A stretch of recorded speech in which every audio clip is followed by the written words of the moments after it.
Alright guys, in today's video we're going to take a look at the brand new Season 4 commander Cyrus the Goat. He is a warrior pikeman, and guys, this commander is about to change everything for the warrior pikeman. What we have seen so far in Season 2 and Season 3 is absolute Lu Bu domination. He's had complete control in the open field as well as rallies, and now with the introduction of Cyrus the Goat, I think we're going to see a massive meta shift with warrior cavalry being pushed out of that top spot and it being handed over to Cyrus the Goat. So what we'll do in this video is just give a breakdown of the skills of Cyrus the Goat and what makes him so good, which warrior pikeman commanders will go alongside Cyrus, as well as which ones will then be pushed onto the bench, as well as what rings, which gems, to make sure that you get the absolute best use out of this commander. And then what we can also dive into is, if you're a Lu Bu main, what shift will Cyrus the Goat bring to you? So how can you go about countering things? What can you do to make sure that you're not pushed out of the meta, to make sure that you can still be competitive within this game? The different troop types, so also taking a look at archers and swordsmen, how they can come into effect in Season 4 with the introduction of Cyrus the Goat. Guys, stick around,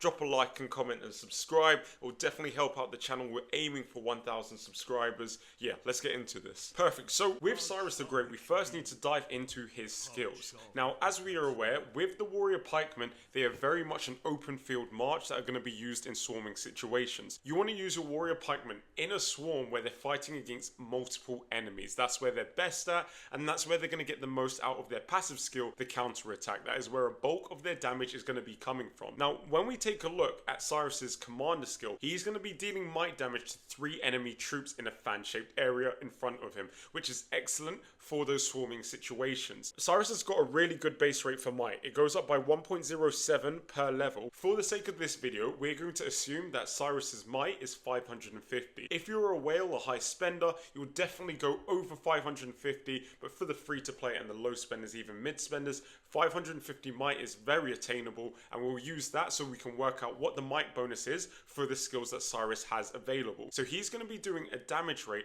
of 370%. I've done the calculations, and with 550 might, that's a 2.65 multiplier, it's going to be working out at a 980% damage rate to those 3 enemies in a fan shape, which is excellent for those swarming situations. But on top of that, remember when I said that the bulk of their damage is going to be coming from those counter attacks? What Cyrus is actually going to do is, for those customizable skills that have counter attacks, it's going to increase the trigger chance by 10% for 12 seconds. On top of that, when you do enter those battles, you're going to start off with 100 initial rage. When we then take a look at the signature skill, again, there is so much here. This is why he is going to completely dominate. This guy is amazing. So we've got his signature skill, King of the World. And what we've got here is an increase to hero's customizable skill damage by 30%. When dealing damage with customizable skills, there's a 65% chance to deal might damage to the enemy troop with a 160% damage rate with might bonus. At 550 might, that's going to be 424 damage rate. That's massive. What we've got here with the first part of King of the World is absolutely massive, because it's a 65% chance of happening, and that's quite a high percentage, and it's a lot of damage. With that might bonus, that's 424 damage rate, which is massive, and it will trigger once per second. On top of that, what we will also have is Cyrus will also increase his might by 50 for 3 seconds. Once this attack procs, so let's say for example you've done your customizable skill, the 65% chance to do the extra damage, and it does proc. On top of that, that attack has a 65% chance to ignore 20% of the enemy's defense, which is huge. That's huge. The amount of damage that they're going to receive is going to skyrocket. When then taking might damage, there is a 30% chance to then reduce it by 8% with the might bonus. 550 might, 2.65 multiplier, you're looking at a 21.2% damage reduction. And then, we're still not finished. Cyrus is still stacking up on more things to add to it. He's got one last thing. So for the first 18 seconds of the battle, you're going to reduce secondary strike damage taken by 8% with might bonus. So that's that 21.2% reduction to secondary strike damage. This is game changing. That last sentence there is game changing. The main troops that are doing secondary strike damage are your Lu Bus and your Mulans. So what this does for Cyrus, it just means that the enemy troop that he counters, the Lu Bu, is going to be weaker when dealing damage to him. But not just that, Mulan is still going to struggle against the Cyrus with that reduction to the secondary strike damage. Why this is good is it's going to put you in a great position, because really and truly then, all you're going to need to worry about is the swords. You're going to be dealing massive damage to warrior cavalry. You'll be dealing good damage to warrior archers that aren't the tankiest, but then also you're reducing the amount of damage that they can be doing to you. So really and truly, it's only the Ramses archers that you need to be aware of in terms of neutral battles that might not go your way, and then the swords, and that's it. This guy is going to be absolutely tanky in the field. A lot of damage reduction, a lot of damage output as well. This guy is looking amazing. And then when we look at the customizable skills, so standard for the warrior pikeman, when hit by a normal attack, there's that 20% chance to counterattack that deals might damage to the attacker at 130% with the might bonus. With might bonus multiplier, what we're looking at is 344.5 damage rate with 550 might. On top of this though, it's going to increase the hero's might by 30 for 6 seconds. Now, what we need to do is go back to his commander skill, because as we can see here, for 12 seconds, Cyrus is actually going to increase that counterattack trigger chance by 10%. So that's not going to be a 20% chance to counterattack, it's actually a 30% chance to counterattack, which is huge. On top of that, we've got an amazing brand new customizable skill for Cyrus, the Child of Prophecy. Now this one is massive. With the Child of Prophecy, we've got when hit by a normal attack, there is a 30% chance to immediately counterattack. But if we again look at his commander skill, it's an increase by 10% on those counterattacks. So it's going to be a 40% chance to immediately counterattack. And then dealing might damage to the attacker at 135% might bonus. When we look at the multiplier on that one, we're coming out at 357.75 damage rate, which is huge. And then every fourth trigger of this skill, so every fourth time that this skill triggers, it's going to guarantee a critical strike. A critical strike on a counterattack. On top of that, Cyrus is just loading himself up to counter Lu Bu. He is going to have a reduction on critical damage taken by 35% for 3 seconds. The only thing I need to understand is, I'm assuming that every fourth trigger you're going to guarantee yourself a critical strike, and then the critical damage taken is going to be reduced by 35%.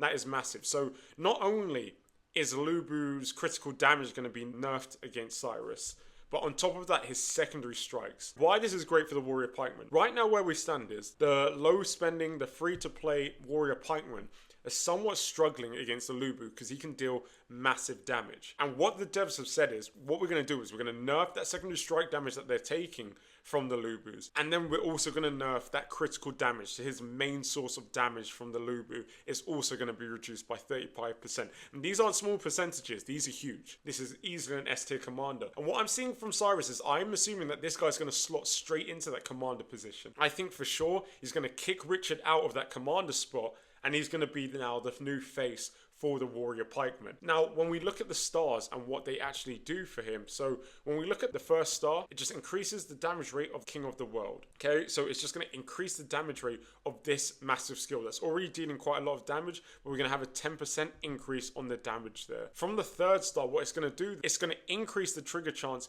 of King of the World's defense ignoring effect by 15%. Meanwhile, for the first 18 seconds after entering the battle, it reduces damage taken from secondary strikes by 5% with the might bonus on top. Guys, this is literally nerfing any damage you receive from Lu Bu into the ground. What this means is, for the low spenders, for the free-to-play players, if you play your cards right, if you're being very good with the Empire coins that you do stack up, if you can get Cyrus just to 3-star, guys, you are going to put the damage you receive from Lu Bu into the ground. The mid spenders, the high spenders, the whales, and you can push them to 5-star. What this is going to do to you, it's going to increase the damage of your customizable skills by 30%. And then for the first 18 seconds of the battle, again, we're going to increase damage reduction from secondary strikes by 3%.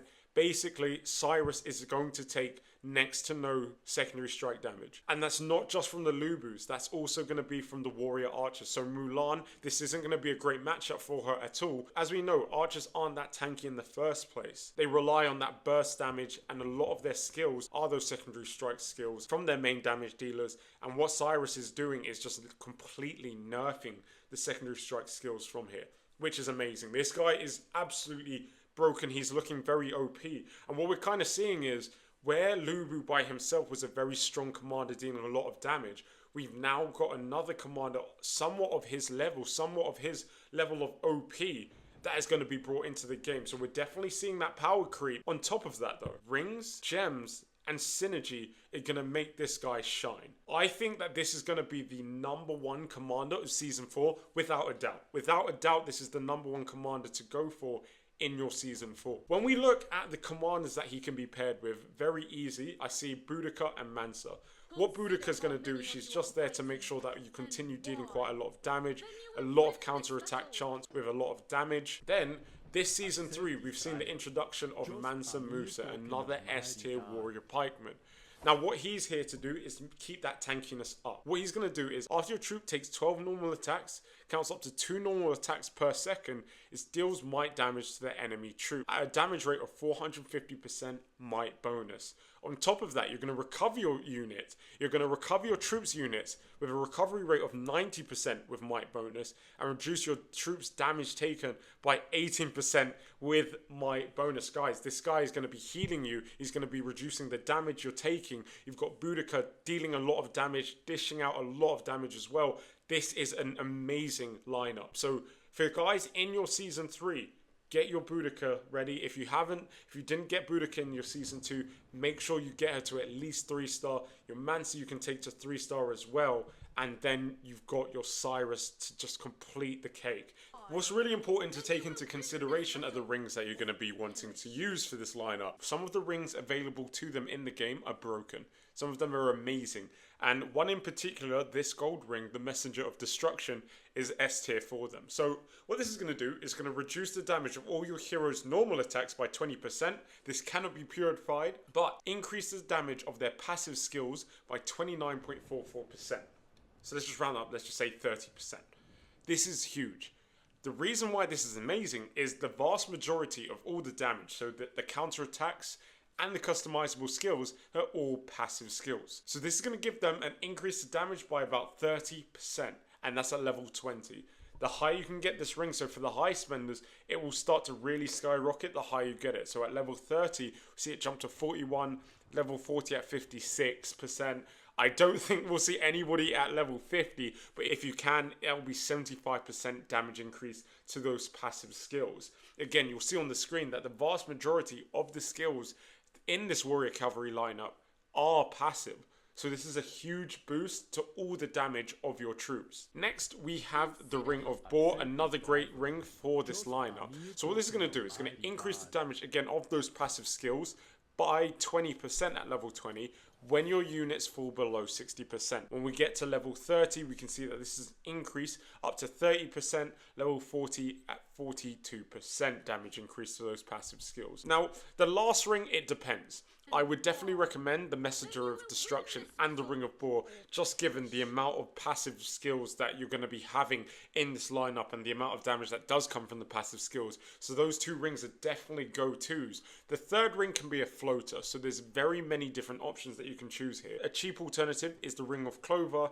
It's just a 50% chance to reduce your troops' damage taken by 25% for 3 seconds every 6 seconds, which is quite good. The Ring of Falcon is an excellent one because what it will do is grant one of the following effects every 9 seconds. So it will either recover your troops' units, the recovery rate of 210%, or it will reduce your troops' damage taken by 32% for 3 seconds. So this is really good because it's quite a tanky ring. You'll either get the damage reduction, which is amazing, or you'll get the troop unit recovery, which is also good. Typically, you'll see this paired with the likes of Mansa Musa.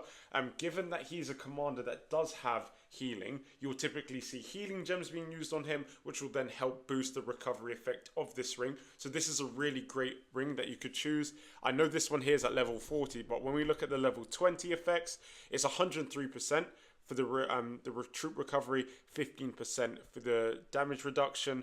At level 30, 150% on the troop recovery, and then 22.97 on the damage reduction. Ring of Badger is another really good ring. Now, this is a very good anti-Lu Bu ring, because for the first 18 seconds after entering the battle, you're going to reduce the troops' normal attack and secondary strike skill damage by 22%. Now, this is another amazing ring that synergizes well with Cyrus. As we know, he already does nerf the secondary strike skill damage taken. This is a really good ring for free-to-play players that potentially are still taking a decent amount of damage from really whaled, Kraken, Lu Bus. This is really just going to nerf the amount of damage taken from them. For that damage reduction, we do have the Tranquil Water. Now, for the first 18 seconds after entering the fight, it's going to reduce the troops' damage taken by 10.84% at level 10. When we look at the level 20 effects, we can see that this goes up to 15%, level 30 at 22%, and 40 at 30%, maxing out at 40% at level 50. Very similar to the Tranquil Water, but it's going to reduce your troops' might damage taken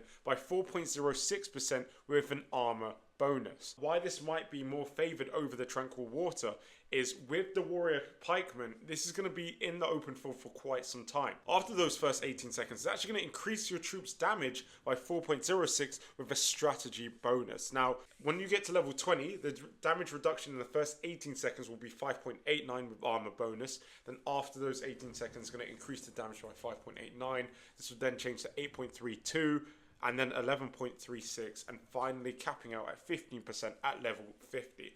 Why this is good is, initially when you look at this, the percentages are quite low, but you need to take into consideration there is a strategy bonus for the damage dealt after those first 18 seconds, and then the armor bonus on the damage reduction in the first 18 seconds, which will help scale those small percentages up a decent amount. So what I'll do at this point is I'm just going to put on the screen for you guys the gems to be using for this lineup. Most of them are quite self-explanatory. With your warrior pikemen, where they're going to be in the open field, in the swarming situations, health and capacity are a go-to. You want to have as many troops as possible with as much health as possible to maximize the amount of time that you spend in the open field. When it then comes to the hero gems, you're looking at the high might. With the amount of might bonus that you get from some of these skills, having really high might is just going to benefit you the most. For the tactic gems, you're going to be looking at the passive skills for the Boudica and your Cyrus, just because the passive skills on this lineup are your counterattack. So it's just going to boost the counterattack damage. And then for your Mansa Musa, where he's doing healing, having the healing gems there is really just going to help you. For the players that are Lu Bu mains, what this means for you is you need to be much more careful on the open field and maybe shift a priority more towards the rallies with your Lu Bu. Even with the addition of Tactician Pikemens, I still believe Lu Bu will be fine in those rallies, especially the whaled focused Lu Bus. You'll still be doing a good amount of damage in your rallies, but you need to be way more careful on the open field, because the amount of damage that you're currently doing now, you're not going to be doing the same to Cyrus. As we've seen in this video, he's going to nerf the critical damage that you're dealing to him. He's going to nerf the secondary strike damage doing to him. It's just going to be much harder in the open field if there's a lot of Cyruses around. The exact same goes for Mulan, where she does a lot of secondary strike skills. Again, Cyrus might not be the best matchup for yourself. In that case then, your warrior swords and tactician swords will be your best friend. Where they counter pikemen and they're already quite tanky, they're going to be your best friend. So how you want to go about it in the open field is either you're buddying up with somebody in your alliance, whether they're a Kraken with King Arthur or whether they're just a whale with a really strong sword. You want to make sure that you're not drifting too far away from these players. If they're smart and they focus on the pikemen, that's going to allow you, whether you're a Lu Bu or a Mulan main, to still dish out quite a lot of damage in the open field. You just need to make sure that you're paying attention to where those Cyruses are. You don't want to get targeted by a lot of them. That's it for this video, guys. I really hope that this has helped somebody. Let's get prepared for Season 4, and I'll catch you in the next video.